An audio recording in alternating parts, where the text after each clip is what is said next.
Merci d'être avec nous. Alors, vous représentiez les intérêts du Mali et du groupe Afrique à cette conférence de l'ONU pour le climat. Peut-être une première question. Quel bilan faites-vous de cette COP26 ? Merci. En tant que porte-parole du groupe des négociateurs africains, nous nous sommes assis, nous avons fait le point. Nous avons fait le point sur les trois sujets qui étaient importants pour le groupe. L'ambition, donc la fameuse trajectoire à 1,5 degré. Quand nous venions à Glasgow, nous étions sur une trajectoire de 2,7 degrés. En une semaine, 10 jours, nous sommes passés de 2,7 à entre 2,3 et 1,8 degrés. Pour la première fois de l'histoire de ces négociations, les énergies fossiles et le charbon font partie de l'accord final. C'est une première.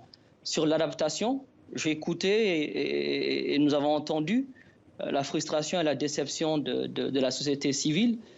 Sur le fonds d'adaptation, nous avons multiplié par 3 les financements disponibles. De 100 millions de dollars par an, nous sommes à 350 millions de dollars. Les pays développés se sont engagés à multiplier par 2 le financement pour l'adaptation d'ici à 2025.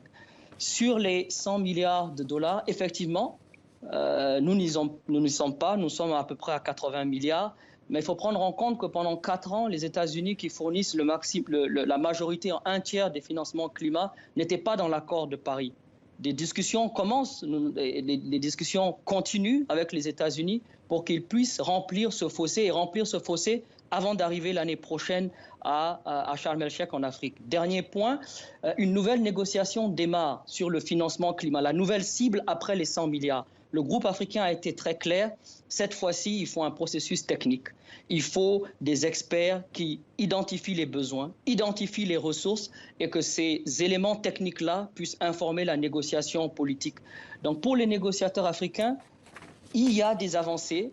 Est-ce que nous sommes à 1,5 degré? Non, mais notre objectif, c'était à Glasgow, poursuivre, avancer et nous avons fait des avancées. L'objectif, c'est d'arriver à 1,5 degré d'ici 2030. Et nous sommes passés, comme je dis, de 2,7 degrés à 2,3, 1,8. Alors ce sont des annonces et il y a encore, effectivement, il va falloir suivre tout ça avec beaucoup de diligence, oui. Céline Foster, là vous nous parlez des points finalement sur lesquels vous avez pu obtenir des choses. Si vous deviez faire le bilan peut-être de façon un peu plus négative de cette COP26, oui, quels sont les points que vous n'avez pas pu obtenir, ceux qui restent des regrets finalement? Vous avez parlé des pertes et préjudices. Donc, pour comprendre très bien la différence entre l'adaptation et les pertes et préjudices. Alors, peut-être un petit mot pour parler des pertes et préjudices. C'est un mécanisme qui a été créé pour prendre en charge les dégâts des phénomènes climatiques comme les tempêtes ou la montée des eaux. Vous avez essayé d'obtenir des financements pour ça et ça n'a pas pu se faire de façon globale. Il nous reste assez peu de temps sur ce mécanisme. Est-ce que c'est un des regrets ?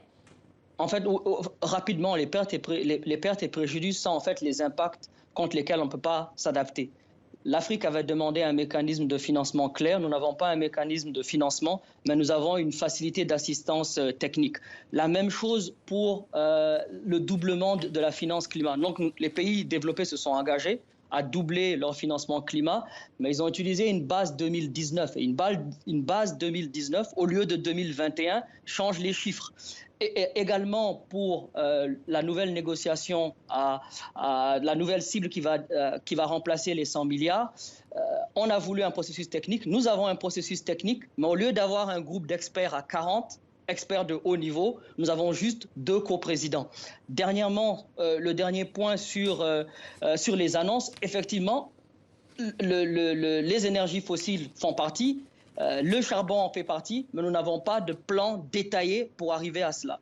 Et la prochaine bataille va être premièrement arriver à un pic des émissions d'ici 2030, parce qu'il y a des annonces en termes de neutralité carbone, mais les émissions augmentent. Donc très rapidement, il faut un pic des émissions. Ensuite, il faut un programme détaillé de financement, de technologie pour aider les pays, les grands émergents, notamment Inde, Chine et autres, à pouvoir décarboner leurs économies. Merci à vous, Seyni Nafo, porte-parole du groupe africain à la COP26, la conférence de l'ONU sur le climat. Merci.